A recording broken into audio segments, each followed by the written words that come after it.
আকৌ এবাৰ বিৰোধীৰ একত্ৰীকৰণ অভিযান আৰম্ভ।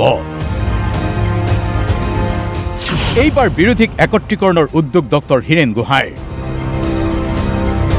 সাংসদ অজিত ভূঞা, হৰেকৃষ্ণ ডেকা, শান্তনু বৰঠাকুৰো ডক্টৰ গোহাঁইৰ লগত। মাইনাছ AIDF সকলো বিজেপি বিৰোধী শক্তিক আমন্ত্ৰণ জনোৱা হৈছে বিৰোধী দলৰ একত্ৰীকৰণৰ বৈঠকত।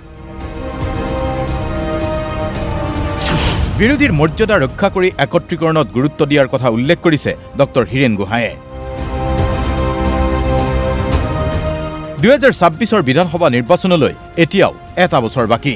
এনে অৱস্থাত বিজেপি বিৰোধী শক্তিসমূহ একত্ৰিত নহলে বিজেপিৰ দৰে বৃহৎ শক্তিক যে পৰাভূত কৰিব পৰা নাযাব সেই কথা ভালকৈয়ে বুজি পাইছে ডক্টৰ হীৰেন গোহাঁইৰ দৰে বুদ্ধিজীৱীয়ে। এনে অৱস্থাত বিৰোধীৰ পূৰ্বৰ সকলো তিক্ততা পৰিহাৰ কৰি একত্ৰীকৰণ কৰাত গুৰুত্ব আৰোপ বুদ্ধিজীৱী ডক্টৰ হীৰেন গোহাঁইকে ধৰি কেইবাজনো জ্যেষ্ঠ নাগৰিক, সাংবাদিক, সাংসদৰ। ডক্টৰ হীৰেন গোহাঁই সহিতে জ্যেষ্ঠ নাগৰিক সমাজৰ এই উদ্যোগক এক প্ৰকাৰ গ্ৰীণ ছিগনেল দিছে প্ৰদেশ কংগ্ৰেছে। ভূপেন বৰাইও দিলে ডক্টৰ হীৰেন গোহাঁইক গ্ৰীণ ছিগনেল। অখিল গগৈৰ মতে কংগ্ৰেছৰ প্ৰয়োজনত আমি দৌৰি নাযাওঁ।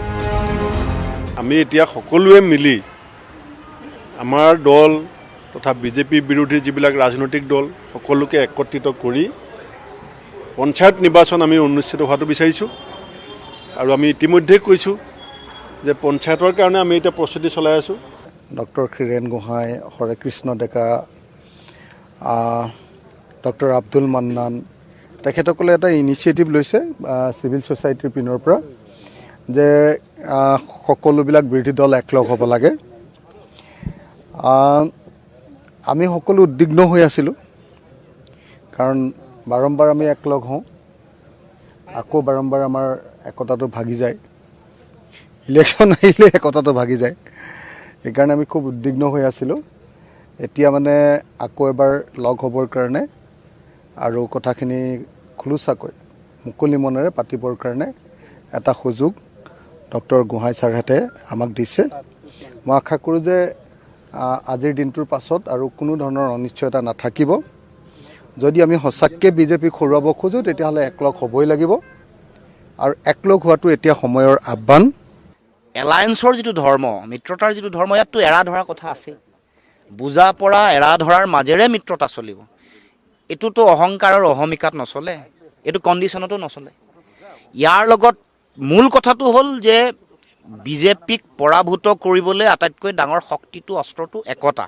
কাৰণ এই যিটো ঐক্যবদ্ধতা, ইয়াৰ ভিত্তিতে এটা ঢৌ সৃষ্টি হৈ সাংগঠনিকভাৱে যিমান ভোট সৃষ্টি হ'ব তাতোকৈ বেছি ঢৌত আৰু ভোট আহি পৰাভূত কৰাৰ পৰিৱেশটো আহিব। গতিকে এইটোৰ কথাটো আমি উপলব্ধি কৰিয়ে কাম কাজ কৰিব লাগিব। কিন্তু প্ৰশ্নটো হ'ল বিৰোধী একত্ৰীকৰণ কেনেকৈ সম্ভৱ? বিৰোধী একত্ৰীকৃত হ'লে সমস্যা থাকিব আসনৰ বুজা পৰাক লৈ। কংগ্ৰেছে অকলেই 100খন আসনত প্ৰতিদ্বন্দ্বিতা কৰিবলৈ সাজু হৈছে 2026 বিধানসভা নিৰ্বাচনত।